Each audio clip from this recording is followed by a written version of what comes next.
Dear devotees, please accept my humble obeisances. All glory to Srila Prabhupada. I welcome you all to His Holiness Candramauli Swami Maharaj's daily class. Today we'll be continuing with the Srimad Bhagavatam, going through Canto 3, Chapter 4, verse number 3. Hare Krishna Maharaj, please accept my humble obeisances. All glory to Srila Prabhupada. Jai Ho, glories to Prabhupada, Hare Krishna. Should I share the screen? Should I share the screen? I don't know. Ask Srijana and see what she says.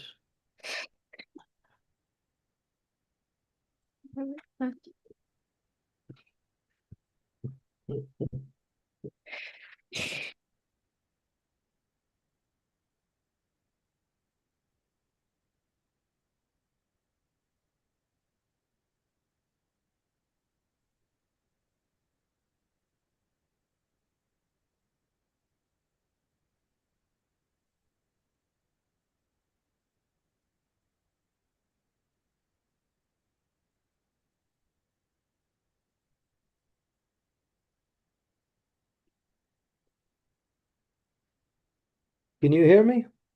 Yes, Maharaj, you can hear you. Okay. I'm missing my adapter here. Anyway, if you can hear me, then I don't need the adapter. Okay, good. Om Namo Bhagavate Vasudevaya. Let's see, did we do this verse yesterday? Maharaj, I think it was number 2 that you did yesterday. I can go back and...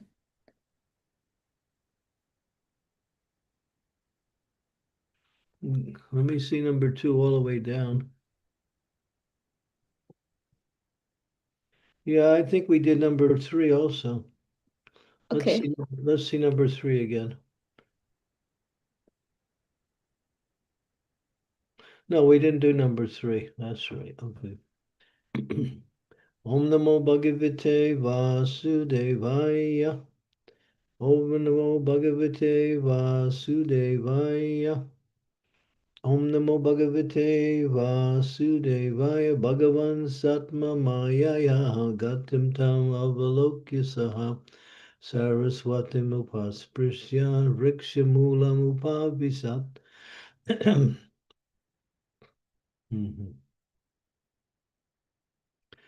The personality of Godhead, Lord Krishna, after foreseeing the end of his family by his internal potency, went to the bank of the river Saraswati, sipped water, and sat down beneath a tree.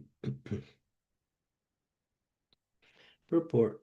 All the above-mentioned activities of the Yadus and Bhojas were executed by the internal potency of the Lord because he wanted them to be dispatched to their respective abodes after he had finished his mission of descent.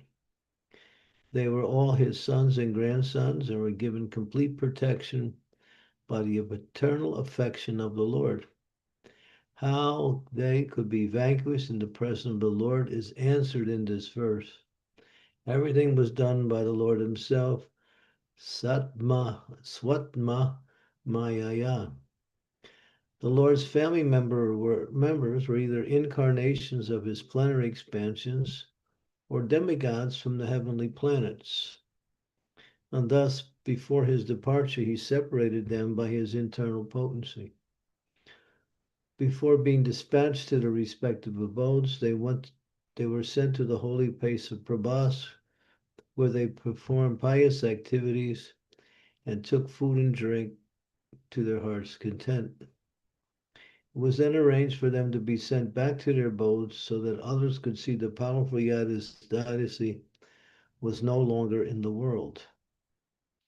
In the previous verse, Anujata indicated the whole sequence of events was arranged by the Lord is significant. These particular pastimes of the Lord are not manifestations of his external energy or material nature.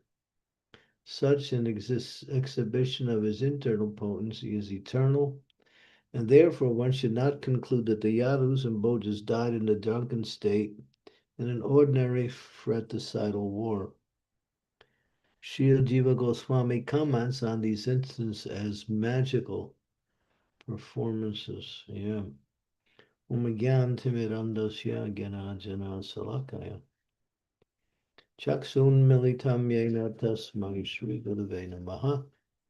Nama Om Vishnu Padaya Krishna Prastaya Bhutale. Srimate Bhakti Vedanta Swamini Tinamini Namaste Saraswati Deve. Gauravani Pracharine Nirvase Sasunyavadi.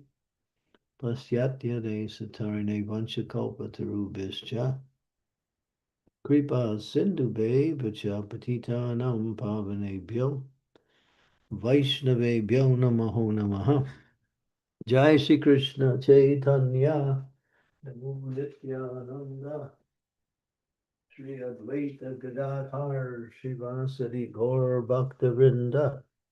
Hare Krishna, Krishna Krishna, Hare Hare. Hare Rama, Rama Rama, Hare Hare. So I think a lot of this points that we have here, we discussed it yesterday in detail. We can go back over it a little to understand that, and here is the explanation more so than in the previous verses, whereas this is all done by the internal potency of the Lord in order to bring back the Yadus and the Bojas back to their positions, either as members of either incarnations of his plenary expansions or demigods from the heavenly planets. So we have the understanding that he didn't want to leave a burden on the earth after relieving the burden of the earth and creating another burden. So he's arranged, because no one could defeat the Yadus and the Bojas. They had become supremely powerful, and therefore only by the Lord's arrangement could they be vanquished in such a way that they could now return to their abodes. You don't see this happening hardly at all. And you don't see the point either that this happens only to those who are his intimate associates or those who are fully devoted to him in devotion.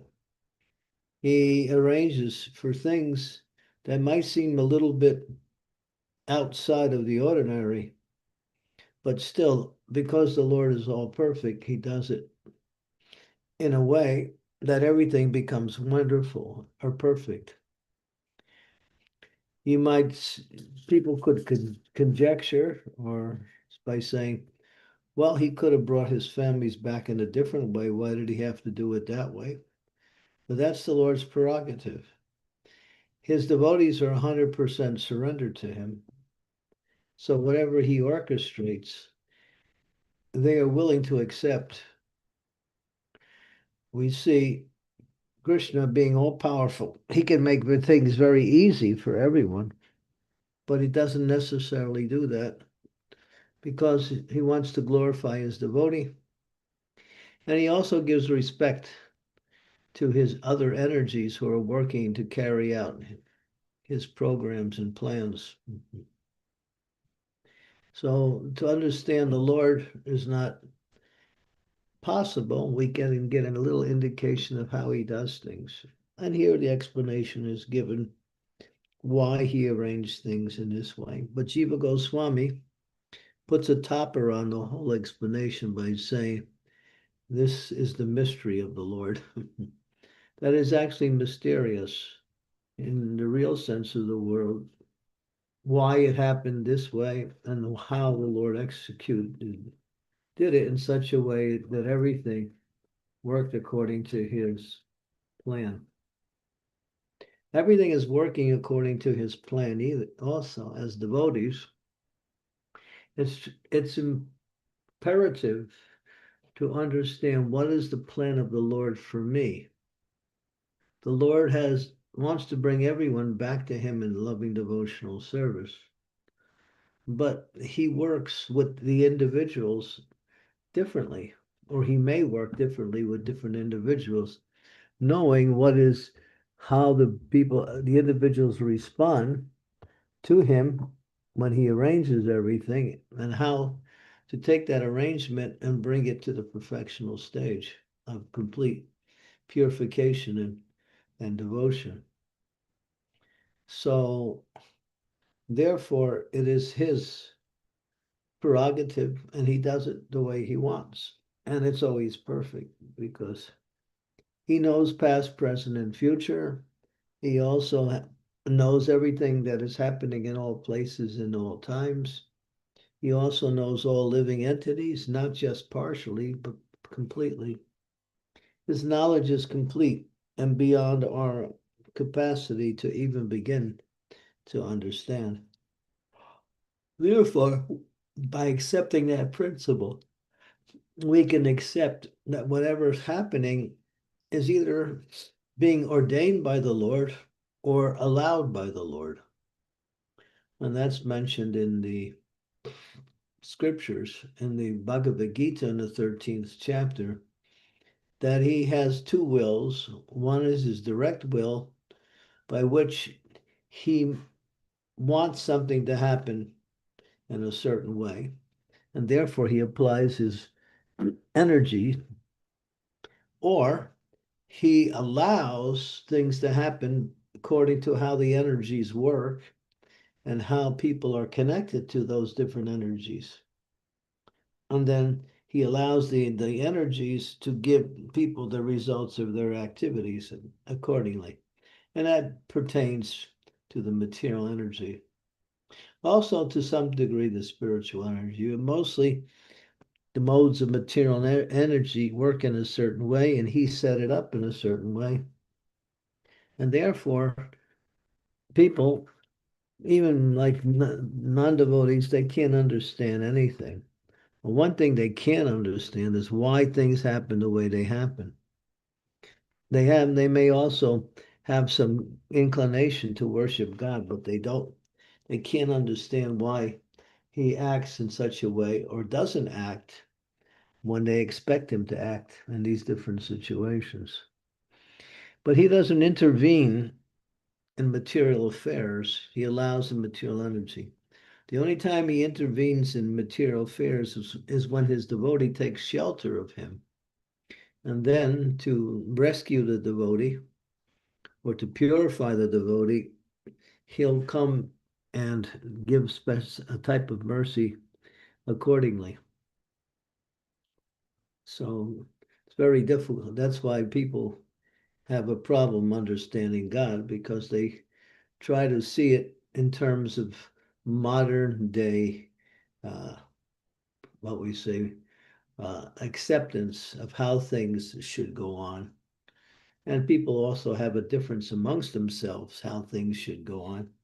So therefore, they have different opinions of who is the Lord and why he acts the way he acts or doesn't act when he should be acting. So, but Krishna knows what he's doing. He's been doing it eternally. And when it comes to his devotees, everything is done in such a way to elevate his devotees back to the spiritual world. That's Krishna. Yeah. So one should not be bewildered, but Jiva Goswami says it's a mystery. And he is the Acharya who is very well versed in the science of pure devotional service. Still, he says the Lord is a mystery. Okay, so let's go to the next verse. Aham Gopta Bhagavata Prapanarti Harenaha Badarvim Tvam Payahiti Swakulam Sanjirish Suna. The Lord is the vanquisher of the distress of one who is surrendered unto him. Thus, he who desires to destroy his family told me previously to go to Badarik's ashram. Purport. While in Dwarka, Uddhava was warned to avoid the distresses which were to follow the disappearance of the Lord and the destruction of the Yadu dynasty. He was advised to proceed to Bhadragasha because there he could associate with devotees Narayan, and in their association of devotional service, he could increase his eagerness for hearing, chanting, knowledge, and detachment. So here we have a specific instruction. Uddhava was planning to go back to the area where the Yadavas were, but the Lord diverted him away from that, knowing that would cause him so much distress, to learn how the Yadavas disappeared, or maybe even to witness that. And so he gave him a service to go to Badarik Ashram.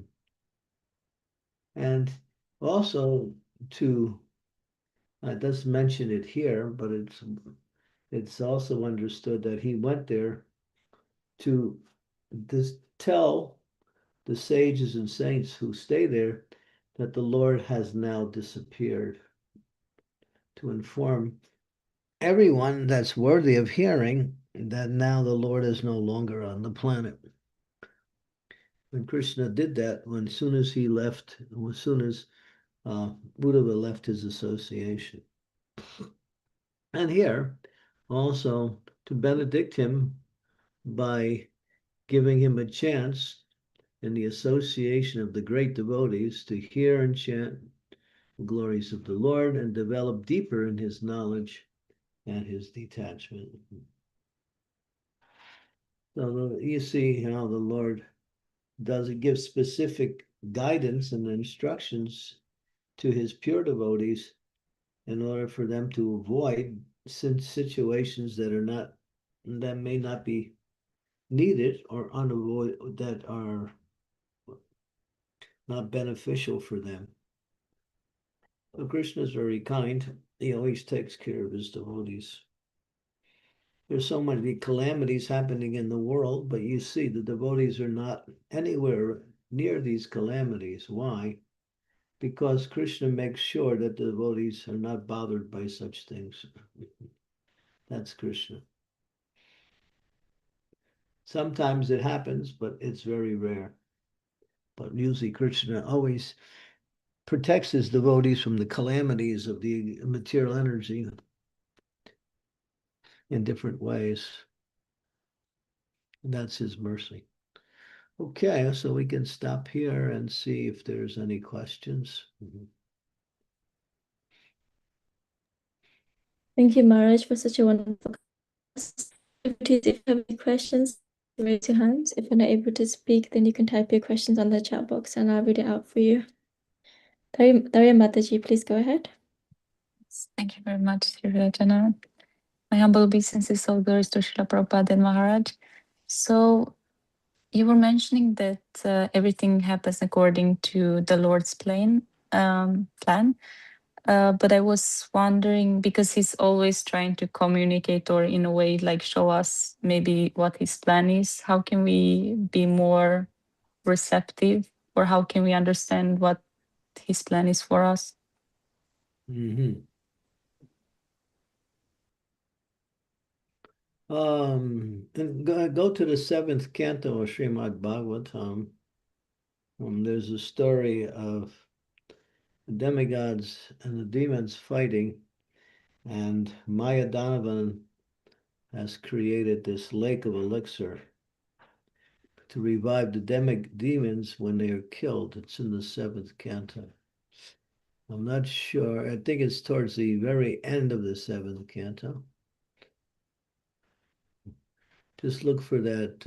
Look for the chapter heads. I think it's 7th canto. Okay, perfection. Maybe It's somewhere in the seventh canto. I just don't know exactly where. It's towards the end. Instructions for civilized human beings, ideal family life, behavior of a perfect person. One of those 3 chapters. Just you can go to the index and look up Mayadanava. Mayadadanava. Mm-hmm.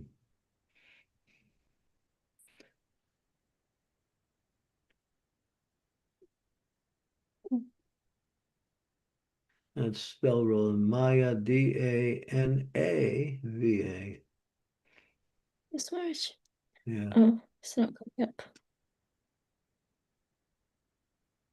Hit the search button. Oops, you had it. Now you're changing it. But I don't think anything came up when I typed Maharaj, that. is it 7:10:59? So it could be. Yeah, go for it. I'll check. 7:10. It's toward the end of the chapter. Yeah. 7:10:62. Brahma and Shiva come as cow and calf. Mm-hmm. Yeah, this is it. Yeah, what is that the last verse? This one? This is no Maharaj. Yeah, go ahead. Then go down to 64. 64. 64. Mm-hmm. The Supreme Lord is one. Krishna Vishnu expands himself into person who controls. Mayadanava said, however I plan, you plan, or both of us plan. The Lord has planned what is to happen. No one's plan can be successful without sanction. We may make our own various plans, but unless they are sanctioned by the Supreme Personality of Godhead, they will never be successful. Hundreds of millions of plans are made by all kinds of living entities, but without the sanction of the Supreme Lord. So here is at least a prelude to your question. And the question comes down when, if you want to know the plan of the Lord for you, then you ask the spiritual master, and he will tell you. You can also go to the next verse and see if there's any additional information on this point. I don't think so. Yeah. Nothing directly related. But yeah, you can make your own plan, but doesn't mean it's going to be successful. But if you take the plan of the Lord coming through the spiritual master, that is the platform of success.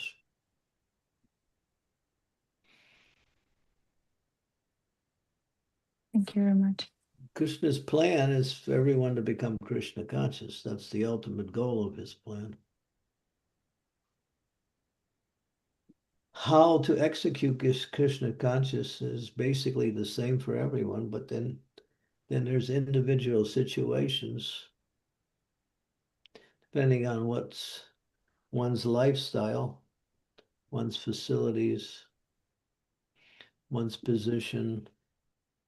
So yeah, so the answer is go to the spiritual master and say, what is the Lord's plan for me? And he'll give you something to go with.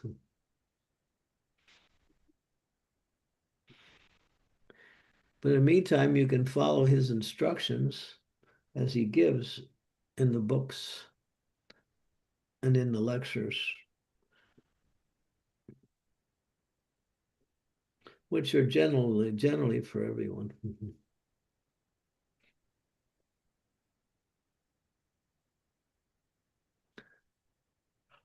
Thank you, Darya Mataji. Shiv Kumar Prabhu, would you like to go ahead? Thank you, Madhu. Hare Krishna Maharaj, please accept my humble obeisances at your lotus feet. All glories to Srila Prabhupada. Maharaj, kind of, I had the same question. You answered, Maharaj, but I just wanted to kind of add one follow-up question, Maharaj, on that. As in, more of reflection, Maharaj, I was having when you were answering that question. In my reflection, Maharaj, in my experience, looks like it is very clear of how Krishna is taking us through the path of bhakti and taking us towards him. But this sense of this, what's the plan? It seems, I mean, in my reflection, Maharaj, in my experience, it seems it is coming up from the attachments, my material attachments or expectations of how my material life should be comfortable in doing bhakti. So it seems it's just the problem with those aspects. While the path of bhakti seems to be clear, Maharaj, and the difficulty in accepting that seems to be is what is manifesting as some unknown or insecurity in knowing Krishna's plan and things like that, Maharaj. Yeah, that's true. You may go along, but you may not be in line with the plan of the Lord for you. But he's also showing you by your own activities what to do and what not to do, how to understand things, and how to move in the right direction. But the easiest way, again, is to ask the spiritual master. Okay. Yeah.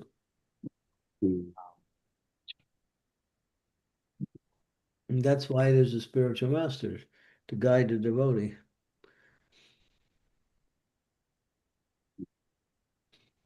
Philosophically and practically, not just philosophically.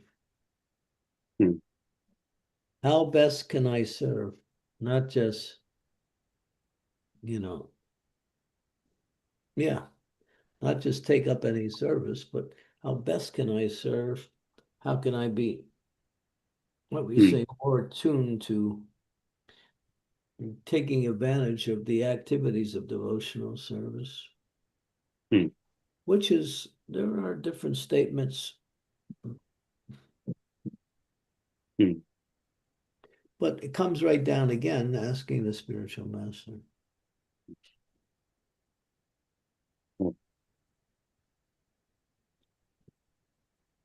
So Maharaj, just one last question, Maharaj, on this topic.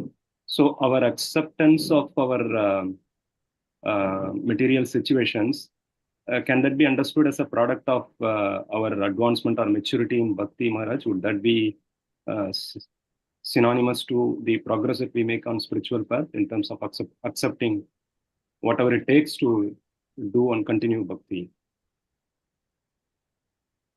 Yeah, that's the proper print. Whatever it takes to continue on the path of bhakti is the mindset of one who is serious in making progress in devotional service. It doesn't matter what it is, that's secondary, but the principle is, well, how can I make advancement according to the guidance that I'm receiving from the spiritual master? Yeah. So a sincere devotee wants to do the right thing, even if it's more difficult. Not just do the easy thing because it's easy.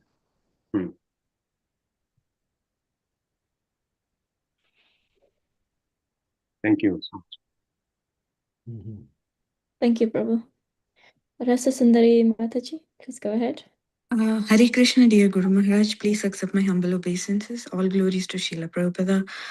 So, after listening to the pastime where Yadu dynasty was distracted by Krishna's plan in the last couple of days, and hearing from you today that everything happens by Krishna's plan, I think I'm just confused if our actions, good or bad, is because of Krishna's plan or because of our free will. Can you please clarify that, Maharaj? When we follow the instructions of the spiritual master, that's according to Krishna's plan. When we don't follow it, then there's another plan to not get us back to where we're supposed to be. That's the default plan. So in every major plan, there's another plan to push you back to where you're supposed to be. And that is built in with the original plan.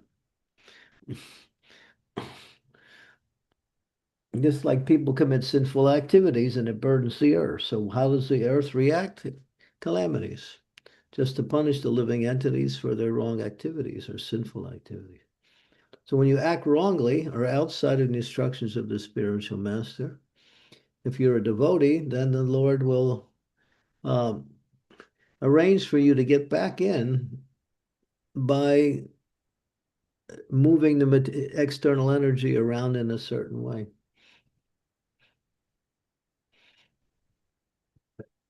So you can't get away from that. You either do it or you suffer.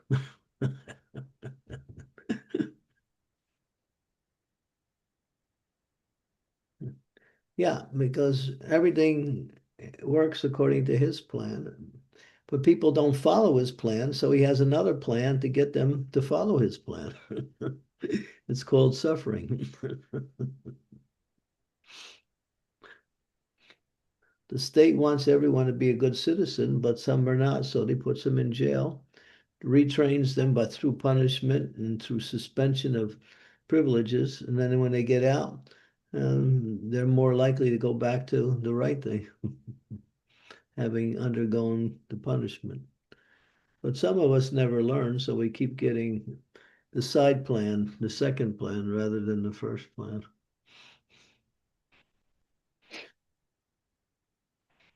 Thank Or you. sometimes devotees, even after getting the second plan, they can't do that. And then what happens? They wind up leaving Krishna consciousness, saying it's too difficult because they won't accept the guidance. And therefore, the corrective plan, they don't even accept that too. They think that's difficult or too harsh. And they understand Krishna consciousness in the wrong way. Because Krishna consciousness is very easy, actually, and very pleasant if we follow.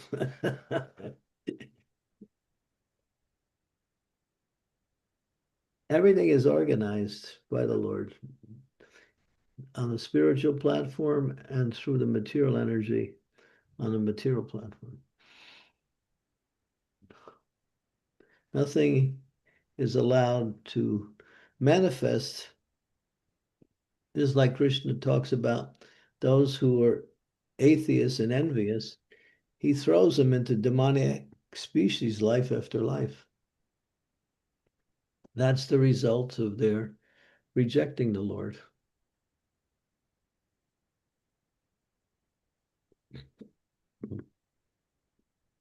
Hope that's okay, Mataji. Yes, thank you, Maharaj. Thank you so So much. be a good girl and follow what he says. Sure, Maharaj, thank you. It's easy. And it's actually more pleasant and more, it brings happiness rather than unnecessary struggle.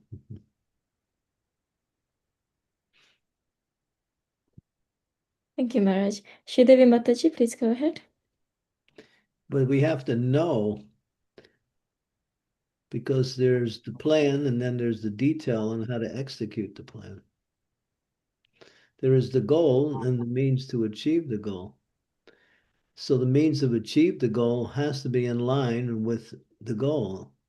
If the means to achieving the goal is not in line with the goal, then there has to be that we have to drop those means and adopt the means to achieve the goal. Or we have to adopt the goal in such a way that we find the means to achieve it. So people have different goals, but if you have the ideal goal or the perfect goal, that is, I want to develop my love for God, then there is a means to achieve that. But if you say, I simply want to come to Krishna consciousness so I can free myself from material suffering, then that goal, the main goal, is no longer available, and then there's another set of activities which will help you achieve that. But that's not the ultimate goal. It's a secondary goal. At best. I can read you a verse. I'll read the verse. Wait a minute. Let me go get it. Yes.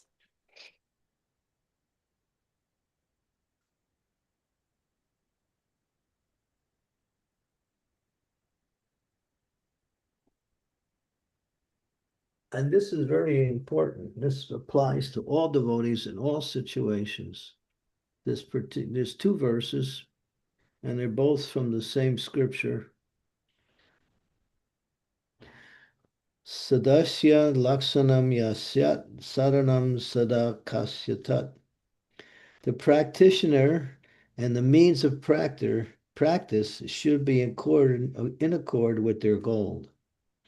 The practitioner and the means of practice should be in accord with their goal. And the second verse is the reverse. Swaswadanu nu rupam hi phalam sarvatram siddhyati. In all spheres of activity, the result achieved practice. And one is one way and one is the other, but they're both saying the same thing. So I'll read both verses together. The practitioner and the means of practice should be in accord with their goal. In all spheres of activity, the results one achieves matches the discipline one has practiced. From Brihad Bhagavatamrita. So keep your goal in mind and then learn the discipline and the practice to achieve your goal.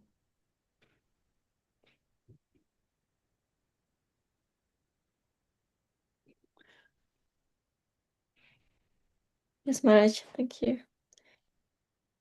Anybody want Feeling to much.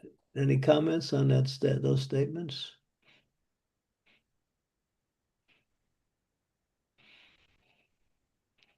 Guru Maharaj, even in Krishna consciousness, we have different goals. Yeah, you can have different goals. You can have short-term goals, intermediate goals. I want to perfect my chanting. I want to be able to find sufficient time to read and study the books. So we make short-term goals, but short-term goals shouldn't be the ultimate goal. That's the point. They should lead to the ultimate goal.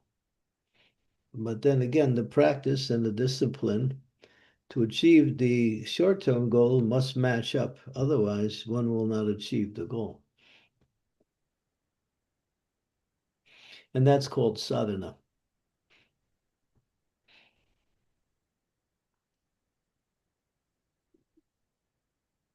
Does that make sense? Yes, Guru Maharaj. Thank you. Got it. Maharaj, regarding what you just mentioned, so I was just wondering, how do we plan the means to achieve that goal? Do we ask our mentors, or because a lot of times we may not be able to make good plan to achieve that goal? Well, every goal has a sadhana attached to it. Like if you want to enter into the mood of Vrindavan, you have to adopt the Raganuga sadhana and not just any old sadhana.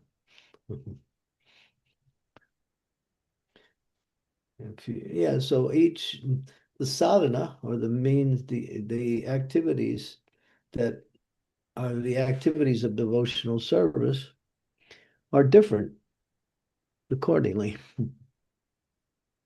but they apply according to people's goals. Adopt a goal, try to get it. I want to develop love of God. Okay, then there's a sadhana that will help you get to that stage of love of God.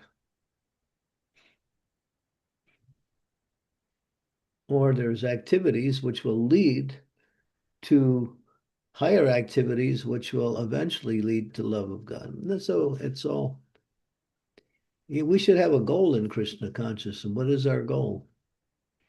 Well, I want to be happy. That's one goal. I want to get a good position in the society. That's another goal.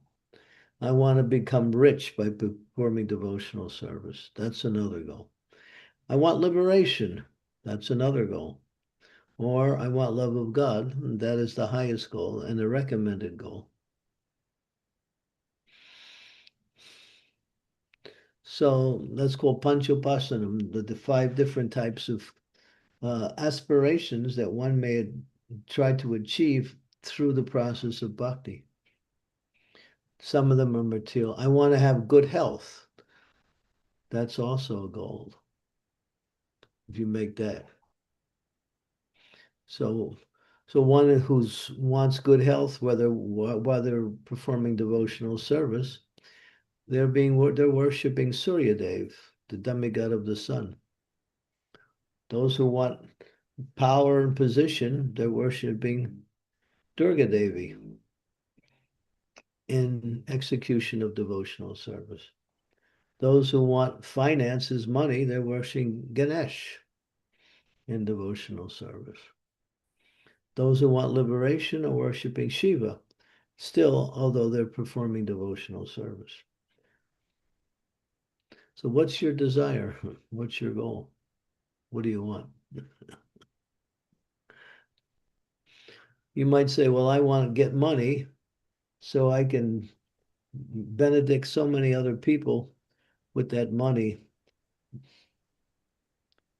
So, or the same goal is there.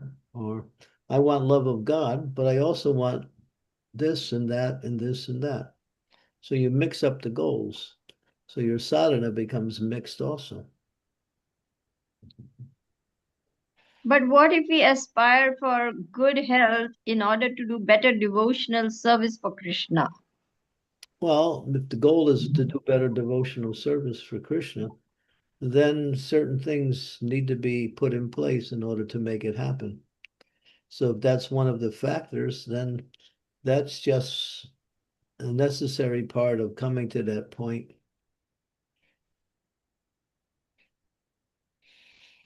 It's not a secondary goal, it's a supportive goal, that's all. Yes, Guru Maharaj, I'm trying to understand this more clearly. Srila Prabhupada also, he wanted first to become very successful as a businessman so that he could have enough finances to start the worldwide movement. But that was also a secondary goal, or it was a completely spiritual goal. No, he gave that up when he realized that that wasn't, yeah. His spiritual master told him, take sannyas. Appeared to him twice in dreams to get him away from that goal.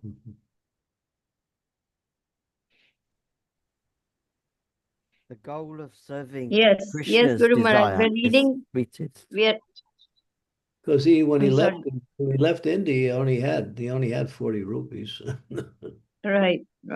He just had 40 rupees. We are actually reading that in our Srila Prabhupada Leelamrita reading. We have come to that part where Prabhupada now gives up everything and says, okay, this is it. And he just walks out saying, this family will no longer help me. I'm going. We have reached that point in the Leelamrita reading. Thank you. Good. All right, Sri Devi, what's your question? Well, actually, Guru Maharaj, as we were talking about this very same question, you said right in the beginning, it's absolutely imperative to know the plan of the Lord. I was remembering the time when I first came in touch with devotees at Penn State, and I had asked the same question to several speakers who had come before you came. First was Rompad Swami, then was Ravindra Swarup Prabhu, then was Bhakti Tirtha Maharaj.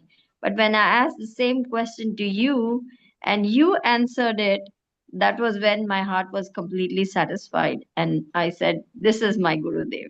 I asked the same question. And the moment I asked that question, it was a big audience of Indian students. I said, how will I know what is the Lord's plan for my life? And you said, very intelligent question.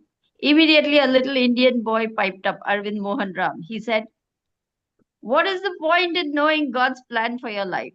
And you said, an intelligent person doesn't want to live like a stork with his head in the sand. He wants to know what is the Lord's plan for his life. And you went on to explain about the spiritual master being the guiding person in that person's life. So I'm recalling that whole thing as we are talking about this point in the class. Thank you so much. Hare Krishna, my obeisances. Write a book about it and teach the principle, because people don't believe that. They think spiritual masters interfering with my plan.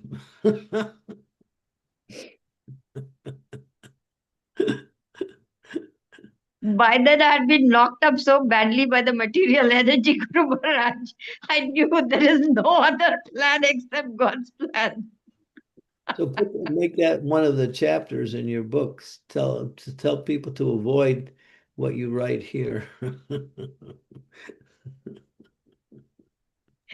I can write a book about, please don't make all the mistakes I made. And they're still making.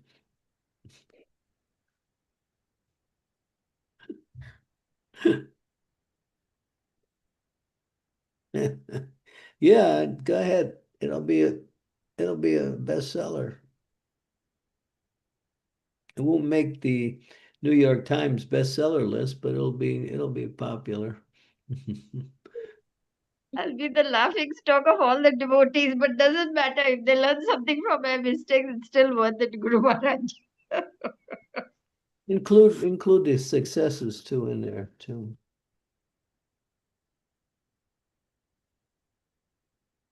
Oh, I don't know that there are any there, oh, Guru Maharaj. It's all your mercy only. That's all that is there. It's been an adventure for me, that's for sure.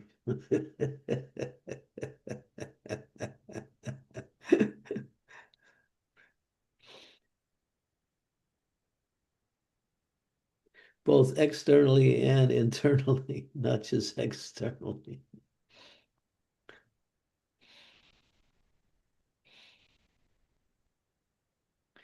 Thank you, Sridevi Mataji. Bhagwan Chaitanya Prabhu. Hare Krishna Guru Maharaj, please accept my humble obeisances. All glories to you, all glories to Srila Prabhupada, all glories to devotees everywhere. Guru Maharaj, sometimes we have the idea of what to do, the goal and the means, but then physical things intervene, like disease, like physical conditions. How should we deal with that, Maharaj? Just is it okay to pray for physical relief and then something like that? Well, if you see something enters into your plan or your procedure, executing your plan, you have to get around it sometimes and still keep the plan. So it depends on the situation. If you are somewhat infirmed because of disease, you might have to do less on a physical level, but still be able to do something according to your capacity. I mean, it just requires some intelligence in that area. There's no specific plan. This is the situation. How do I go about it? And in one sense, it's just a question of time, Maharaj, right? I mean, that's one way to look at it. Like everybody's healthy as 20, and as you pile on the decades, you're going to be less healthy, which is a fair thing to say. I missed that last part. I say that again. So I'm saying, can we think like this? When you're young, you're going to be healthy, and then you are going to lose your health and your ability to do things as you get older. So you have to make a plan for this. Yeah,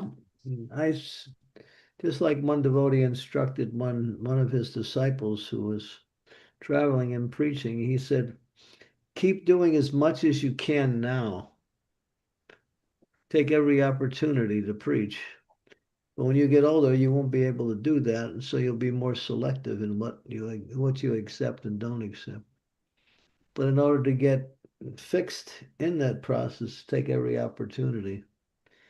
And after establishing yourself, then you can see where you want to focus rather than just going this way and that way and accepting all invitations to do everything. People don't understand that. They think it's because you did what you did 40 years ago, you can do now. But it just is not practical. Not only because of health, but because of focus. Wow. You want to focus where you can be the most effective.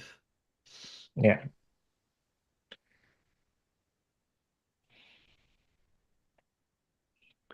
Yeah, that applies to everybody. Mm-hmm.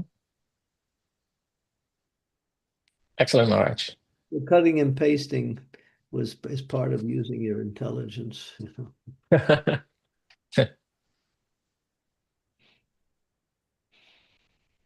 Is that clear? Yes, Maharaj. Absolutely. Absolutely. Thank you, Maharaj. Thank you. Thank you, Prabhu. Krishna Kaviraj, Prabhu, please go ahead. Thank you, Guru Maharaj. These plans, I'm finding that the plan to serve Krishna is the sweetest. So I don't know why, but after yesterday's program and just wanting to serve Krishna, and then when I was chanting the holy names, with chanting the super incredibly sweet, there was no question of the mind going anywhere else because it was so sweet, sweeter than I've ever tasted, and I just wanted to carry on forever. Me too.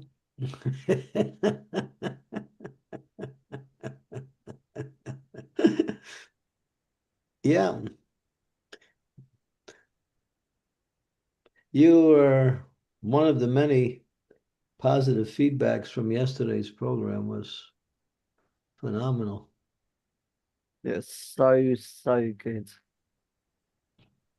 Every moment, from the moment I walked in the door, it started with a bang and it just got better and better. Yeah. I don't know if you stayed, but we stayed up until midnight last night, you know. No, I didn't stay up till midnight. Yeah, we did. And we had a small group of, Yes. not maybe about 10 or 15 devotees just talking about Krishna consciousness and different subject matters related. Well, certainly still in the mood, even in the morning, because the chanting was just so super sweet. I felt like I was going to get diabetes from chanting one word. Good. I'm happy you had a transcendental experience. Thank you, Guru Maharaj. Thank you, Prabhu. Amritana Mataji, please go ahead. Hare Krishna. Please accept my humble obeisance, Guru Maharaj. All glories to Srila Prabhupada. Guru Maharaj, as you were talking about the goals, we may have short-term goals and we may have long-term goals. And for that, we sometimes take supportive help. So we came across in second canto about the different demigods benedicting different things, which you were even mentioning today. So do we have to take, should we take help from these kind of demigods for the higher purpose of our devotional life? Or should we only depend on the holy name or Krishna himself? Anybody that can help you in devotional service, you should accept.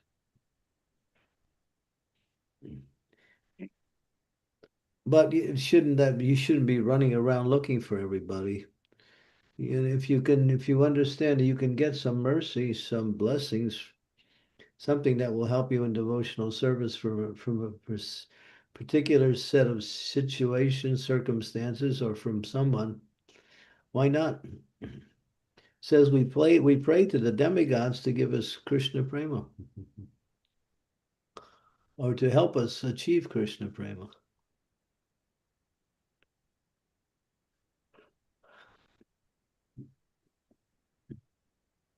Right.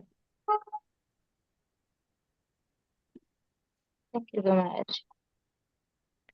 Thank you, Mataji. There's a question in the chat, Mataji. Guru Maharaj, if I understood correctly, you mentioned to Bhagwan Chaitanya Prabhu that as one gets older, one may not accept every invitation due to practical consideration or one's focus. I'm not sure if I understood that correctly. At the same time, you often say that one should never refuse an opportunity for service. How should these two instructions be understood together? The last instruction, never refuse. That's for people who are young and still developing in there. But when you get, say, you get after 70 years old, you might, all right, now I've went to so many places, I've developed so many areas. Let me focus on those areas that are most important and that people will benefit from. And not that I just go for this invitation, that invitation, this and there's. I mean, in ISKCON you get thousands of invitations. You can get more than one per day if you in certain areas. But you just you're not really contributing much in that way. You have to see where you can contribute the most and where you want to focus your time and attention. It's just natural. Usually people, when they get after finishing their, traveling for many years, they start to focus on staying in one place and writing books. It's just, yeah, it's just a natural progression. Or, I may have gone to 50 places in 1 year. Now I go to 8 places in 1 year instead of 50.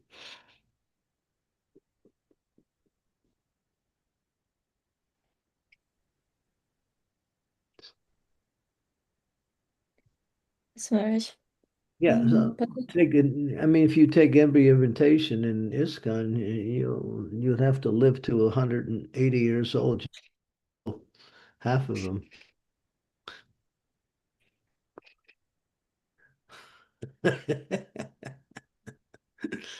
It's not that that's bad. It's just that you have to understand where you want to focus and where you want to put your energy, which is now more or less available. And that's a good one for Sridevi. She's finally find her place now. She can focus in one area and get more out of what you're doing now than what you do when you go this way and that way, this way and that way, just going everywhere. That's basically for preachers generally. But it also can apply to other devotees who are not preachers, who want to use their time in the best possible way and maximize that time in such a way that they can give something or benefit more than just going to many places. It's just natural. I mean, everyone can understand what I'm saying.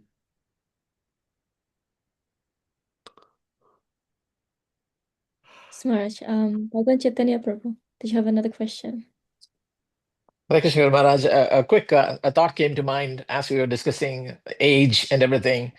Isn't it true, Maharaj, that Srila Prabhupada had, I mean, by any measure, he was like around 70. He was settled down in Vrindavan, I think. I may be wrong, but he took sannyas and he was writing books. And then he could have faded away at that point. Instead, his movement was just beginning, and the arc of greatness, like he said, Krishna gave him with 10 hands. That was only beginning. That is an amazing story of commitment, which adds to his greatness. Yeah, but Prabhupada knew he was pretty much a lone ranger and he had to do everything. So he accelerated his activities in those years. He was on high energy. He never slowed down. Although he talked about slowing down. He said, I want to start a Goswami ashram in Vrindavan where I take 25 of my leading disciples and we stay in Vrindavan and live like Goswamis. He said it, but he never did it.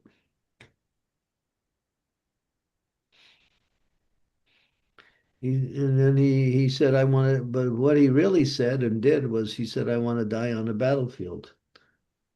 I want to preach to the very end of my life.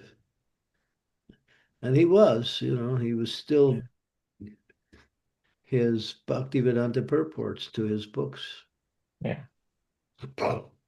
Yeah. There is a video of Prabhupada like in bed dictating slowly. This was just, I think, days or hours before he died. Yeah. Mhm. They were purports and he was dictating.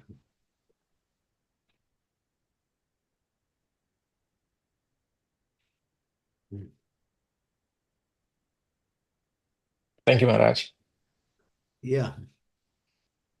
Thank you. Thank you, Prabhu. Shudevi Mataji, please go ahead. On the subject of how Prabhupada till the very last was just trying to give us the best. Vinayak Malu Prabhu was sharing with us in our reading call that there was a dispute of the ISKCON Vrindavan temple's area. There was some little dispute that the land in front was under, some kind of, there was contention about that. Somebody disputing that it doesn't belong to ISKCON, it belongs to ISKCON and so on. So when Prabhupada was performing his last pastimes, winding up pastimes, he said, "You make my samadhi on this piece of land over here, and then nobody can, do anything about it." So the devotees all protested. They said, "No, no, Prabhupada, please don't talk like this. You have to be with us," and so on and so on. Anyway, the end came, and then they did make Prabhupada samadhi over there. And after that, when they went to court, the court ruled in our favor, saying a very holy, exalted person's, samadhi is here. We cannot disturb it. This land must therefore go to ISKCON. And so Vinay Prabhu was saying that even in the end, even at the end, even when departing, Prabhupada was just serving even with his body. I mean, with everything. And in this way, he made this arrangement that even that land comes to us.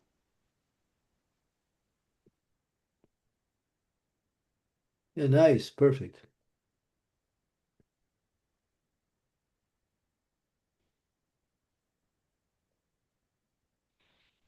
Thank you, Mataji. Okay, I think we have reached the end. So let's conclude here. And my day is really packed up from here all the way up to the end of the evening.